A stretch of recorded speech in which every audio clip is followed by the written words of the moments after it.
안녕하세요. 암이랑의 김선반입니다. 여러분들이 암이 처음 걸렸다 그랬을 때 얼마나 당황해요. 힘들고 괴롭고 혼란스러울 수가 있거든요. 도움이 될 수 있는 내용으로 제가 한번 진행해 보도록 하겠습니다.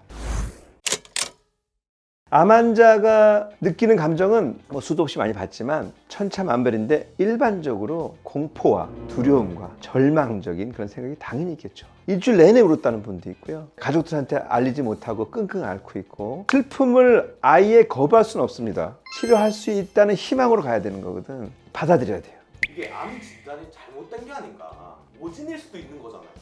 그럼요. 오진일 수 있어요. 예. 사실 확률을 정확히 숫자로 표현할 수는 없지만 그래도 가능성은 있다. 이렇게 보고 있습니다. 영상, 이제 뭐 CT나 MRI라고 들어보셨을 거예요, 많이. 보면은 딱 명확히 암처럼 보이는 병변이 있어요. 이거는 거의 암이라고 보는 게 맞습니다. 하지만 그렇지 않고 좀 애매모호한 경우가 있어요. 그런 경우에는 주변에 전문가들한테 얘기를 해보고 한 번 정도 더 가보는 거는 도움이 될 수도 있다. 근데 반드시 그렇지는 않아요. 최근에 갔던 환자 중에 안 믿고 그냥 큰 데를 또 간 거예요. 근데 다 똑같은 결과를 받았어요. 근데 또 무슨 문제가 있었냐면, 그러다 보니까 시간은 또 끌고 조직검사 하고 나서 그 부위가 더 안 좋아졌다는 거예요. 자꾸 찔러대니까. 암이라는 게 그냥 가만히 있을 때랑 건드려놨을 때랑 좀 다를 수가 있거든요. 그렇기 때문에 제 생각에는 너무 무리하게 무슨 큰 데다 이런 거보다는 최근에는 오진 확률이 이렇게 높지는 않습니다. 높지는 않기 때문에 나에 대해서 성심성의껏 설명하고 성심성의껏 방향을 잡아줄 수 있는 그런 분한테 치료받는 것이 저는 더 맞지 않나. 암 진단을 가족들한테 말하는 게 좋을까요? 결국은 알려야 되죠. 끙끙 혼자서 앓지 말고 뱉는 순간에 일단은 마음의 위안이 돼요.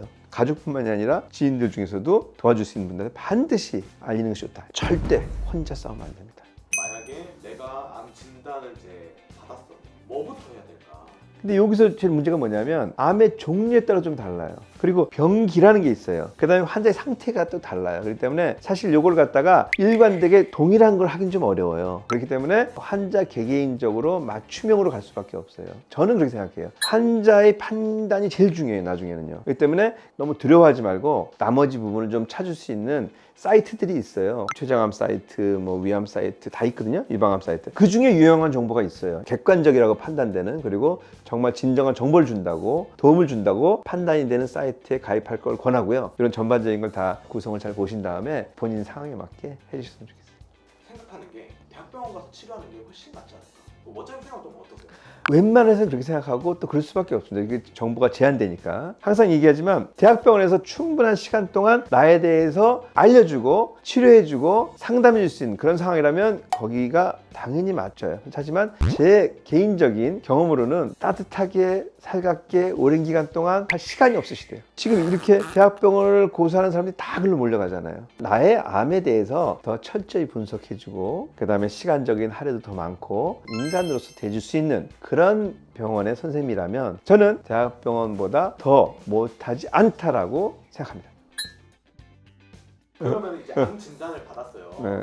생활 방식도 바뀌어야 될 거잖아요. 그 당근이죠. 굉장히 중요한 얘기예요. 암 치료에 항암제가 있고 수술이 있고 방사선 치료가 있습니다. 가장 중요한 치료는 마음, 의지, 사기가 꺾이면 안 되고요. 두 번째 중요한 것은 음식, 먹지 못하면 치료가 전혀 안 돼요. 굉장히 중요합니다. 또 운동은 항암제입니다. 암을 이기려면 면역이 필요하거든요. 면역은 결국 내 몸의 영양 상태 그리고 근력과 연관되는 거거든요. 근육량이 적당해야 되고, 지방질 많은 분들이 있거든요. 그분들 또 건강해지고 컨디션도 좋아지고 암에 이기는 힘이 더 좋아진 분들도 있습니다. 역시 마찬가지로 수면, 좋은 수면 동안에 우리 몸이 암을 이길 수 있는 힘이 생기거든요. 잘 자야 되고요. 배변은 당연하고요. 일반적으로 우리가 다 익히 알고 있지만 굉장히 중요합니다. 그래서 저는 이제 환자한테 어떤 얘기를 하냐면, 좋은 루틴을 만들어라. 그동안에 술도 먹고 늦게 자고 유튜브 보고 막 이런 생활이 불규칙했었잖아요. 대부분 얘기 안 해도 다 끊더라고요. 담배도 끊고 술도 많이 끊는데 그건 기본이고, 이런 것들이 상당히 중요한 암 치료입니다.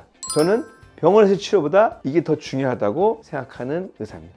치료될 수 없다는, 가망이 없다는 두려움을 떨쳐내시고요. 말로써 되는 건 아닙니다. 그런 것은 결국은 과정 중에 있고, 그리고 실제적인 데이터들이 있거든요. 저는 반드시 암이 생긴 원인이 있다면 낫는 것도 있다고 항상 확신하고 있고요. 반드시 암은 극복할 수 있다.